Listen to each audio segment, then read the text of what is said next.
പ്രതീക്ഷിതമായിട്ട് വീണ് കിട്ടിയ ഒരു അവധിയാണ്. അപ്പം അത് മാക്സിമം യൂട്ടിലൈസ് ചെയ്യണ്ടേ. പക്ഷേ ദിവസത്തിന്റെ തുടക്കം കുറച്ച് ഹരിതാപയും പച്ചപ്പൊക്കെ കണ്ടുകൊണ്ടാകാം എന്ന് വിചാരിച്ചു. ഒരു അവധി കിട്ടിയതുകൊണ്ട് തന്നെ എൻ്റെ ദിവസത്തിന്റെ മെയിൻ മോട്ടോ എന്ന് പറയുന്നത് ക്ലീനിങ് തന്നെയാണ്. അപ്പം ക്ലീനിങ് എന്ന് പറയുന്നത് ഞാൻ ക്ലീനിങ് കുറച്ച് ഡെഡിക്കേറ്റഡ് ആയിട്ട് ചെയ്യുന്ന ഒരു കാര്യമാണ്. എനിക്ക് ഭയങ്കര റിലാക്സേഷനും ഇഷ്ടമൊക്കെ ഉള്ളൊരു കാര്യമാണ്. അത് ചെയ്യുന്നതിൻ്റെ മെയിൻ രണ്ട് ഉദ്ദേശങ്ങൾ എന്ന് വെച്ച് ഒന്ന് ഓഫ് കോഴ്സ് വീട് നീറ്റായിട്ടിരിക്കും, ക്ലീൻ ആയിട്ടിരിക്കും. പിന്നെ രണ്ടാമത്തെന്ന് വെച്ച് കഴിഞ്ഞാൽ എനിക്ക് നല്ല രീതിക്ക് തന്നെ ശ്വാസം മുട്ടലും അലർജിയുടെ പ്രശ്നങ്ങളും ഉണ്ട്. അപ്പോൾ ഈ പൊടി എനിക്ക് ഒട്ടും പറ്റില്ല. അപ്പോൾ ഞാൻ നേരത്തെയും വീട് നല്ലോണം ഇങ്ങനെ ക്ലീൻ ചെയ്യുമായിരുന്നു. പക്ഷേ ഈ ബെഡ് ഇത്ര വാക്യൂം ചെയ്യുക അങ്ങനെയൊന്നും ഞാൻ ഡെഡിക്കേറ്റഡ് ആയിട്ട് അത്ര ചെയ്യില്ലായിരുന്നു. അപ്പം എനിക്കറിയില്ലായിരുന്നു ബെഡിൽ നിന്നാണ് എനിക്ക് ഇത്ര പൊടി വരുന്നതെന്ന്. പക്ഷേ എൻ്റെ ശ്വാസം മുട്ടൽ കുറച്ച് കാലങ്ങൾക്ക് മുമ്പ് ഒരു 6 മാസങ്ങൾക്ക് മുമ്പായിട്ട് ഭയങ്കര കൂലങ്കഷമായിട്ട് തന്നെയുള്ള ശ്വാസം മുട്ടൽ എന്നെ അലട്ടാൻ തുടങ്ങി.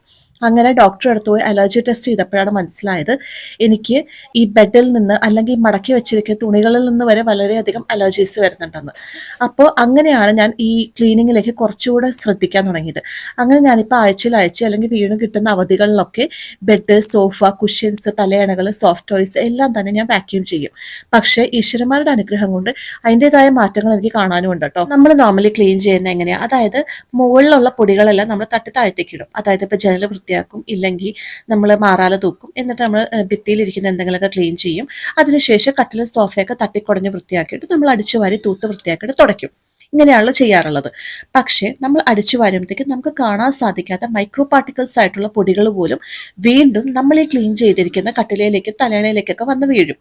അതിനുശേഷം നമ്മൾ കിടക്കുമ്പോഴേക്കും ഈ പൊടികളെല്ലാം നമ്മൾ വീണ്ടും നമ്മുടെ മൂക്കിലൂടെ നമ്മൾ ശ്വസിച്ച് ഉള്ളിലേക്ക് ചെല്ലും.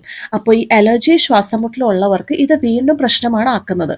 അതുകൊണ്ട് ഞാനിപ്പോൾ ചെയ്യുന്നതെന്ന് വെച്ചാൽ നിങ്ങൾ ആദ്യമേ കണ്ട പോലെ തന്നെ ഞാൻ ഈ ക്ലീൻ ചെയ്തിരിക്കുന്ന കട്ടിലിൻ്റെ മുകളിലേക്ക് വീണ്ടും ഉപയോഗിക്കാത്ത ക്ലീൻ ആയിട്ടുള്ള ഒരു പുതപ്പ് വെച്ച് കട്ടിലൊക്കെ ഫുള്ളായിട്ട് അങ്ങ് മൂടിയിടും.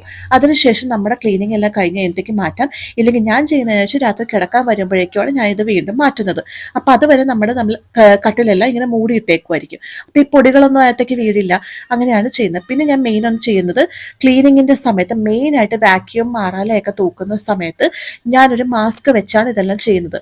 ഇല്ലെങ്കിൽ ഈ ക്ലീൻ ചെയ്ത അടുത്ത നിമിഷം തന്നെ എനിക്ക് ശ്വാസം മുട്ടിയിട്ട് എനിക്ക് ഭയങ്കരമായിട്ട് ബുദ്ധിമുട്ട് വരും. അങ്ങനെയുള്ള കാര്യങ്ങൾ ഞാൻ ഇപ്പം ശ്രദ്ധിക്കാറുണ്ട്. അപ്പോൾ എനിക്ക് അതിൻ്റെതായ ദൈവത്തിൻ്റെ അനുഗ്രഹം കൊണ്ട് നല്ല മാറ്റങ്ങളും ഉണ്ട്.